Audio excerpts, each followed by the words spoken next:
will be Gadigal land that was never ceded, that was violently stolen through invasion, occupation, dispossession, and genocide. Solidarity with First Nations people here in Palestine and everywhere.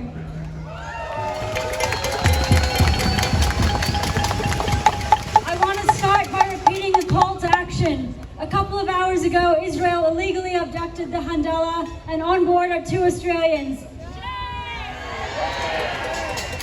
Tanya Safi, who is a constituent of our Prime Minister, and Robert Martin.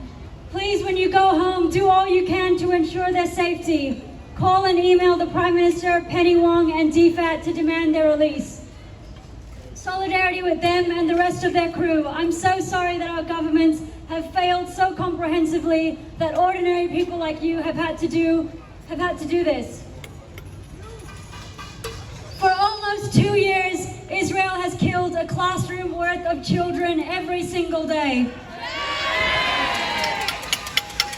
Every day we've seen Israel shatter the limits of human evil, all while playing the victim.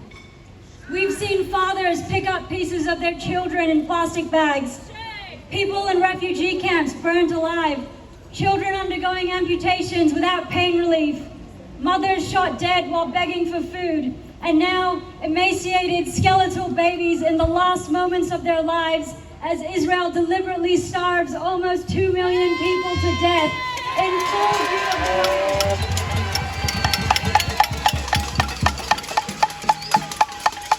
It's hard to find words because the limits of human language have been reached.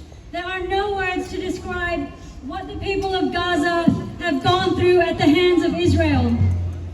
And like all of you, I'm filled with anger, and at the moment, much of it is squarely aimed at Labour, the Albanese and Minns government in particular. Because it is only because of complicit Western governments like our own that Israel has been allowed to get away with 659 days of pure evil. And last week, our government's values were on full display when instead of sanctioning Israel for blocking aid and hunting children for sport, our government sanctioned Senator Mehreen Faruqi for simply holding a sign. What a proud moment for the Albanese government, up there with achieving worst homelessness in living memory, with approving the largest climate project in the Southern Hemisphere, with signing off on the destruction of ancient indigenous rock art, of beating the Morrison government's record on secrecy, and quietly shoveling another $800 million to the US military, to an active participant in Israel's genocide.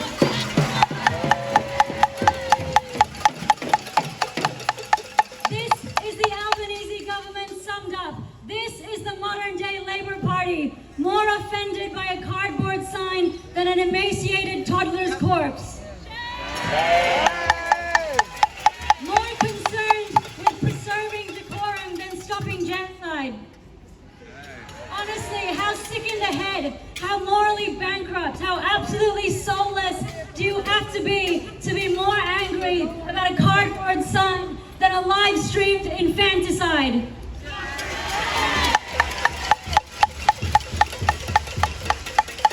To the Albanese government, I say Senator Mehreen Faruqi has more courage and decency in her little finger than your entire government has.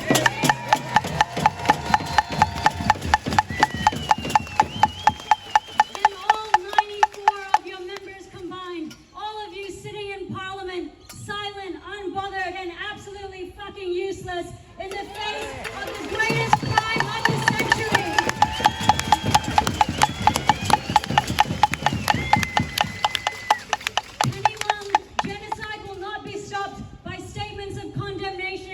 Or raise eyebrows, and you know it.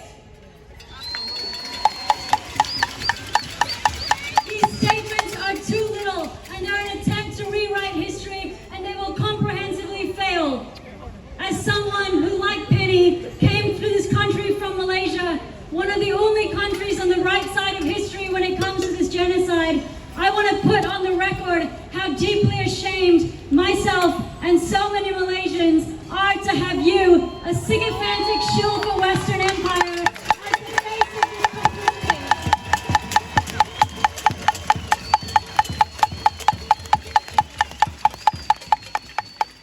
1.8 million people, most of them women and children, are being starved in front of our eyes. You have the means to do something, and you're choosing not to. Words are pointless. We need action.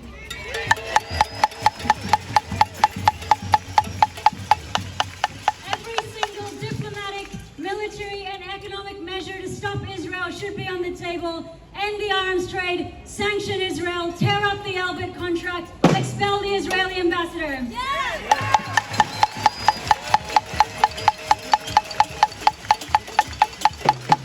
It has been 659 days. How much longer till you lift a goddamn finger to stop it?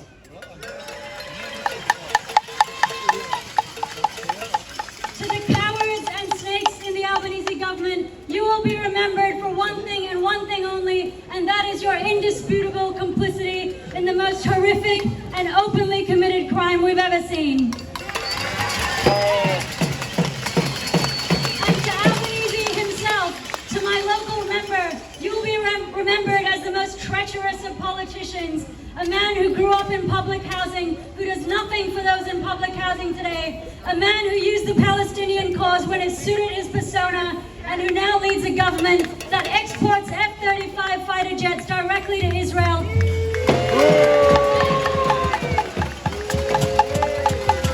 will never forgive, we will never forget. None of it is complex, none of it is complicated. It never has, it never was.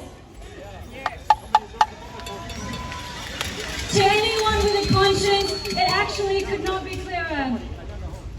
So to Albanese and to Minns, we don't owe you respect, we do not owe you decorum, we owe the people of Gaza our resistance.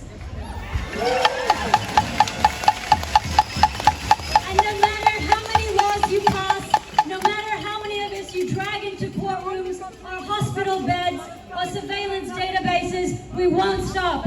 You should be afraid of our movement because we are not afraid of you.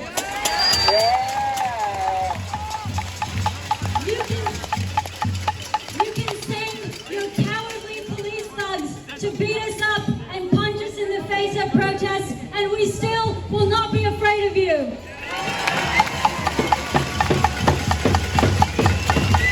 I'd rather look in the mirror every day and see someone with one eye and a disfigured face than someone with no soul.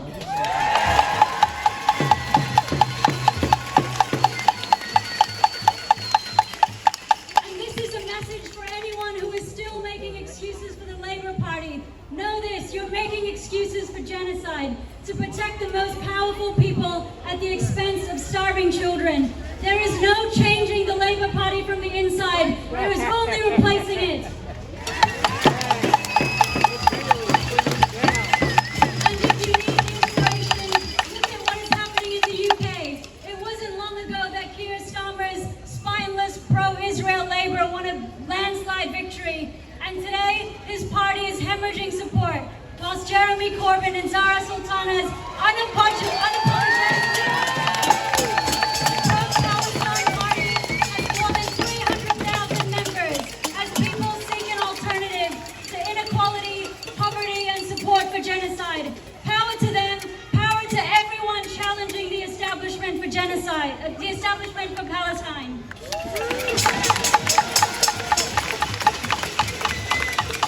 Long live all resistance to colonization. Long live the mighty resistance in Palestine.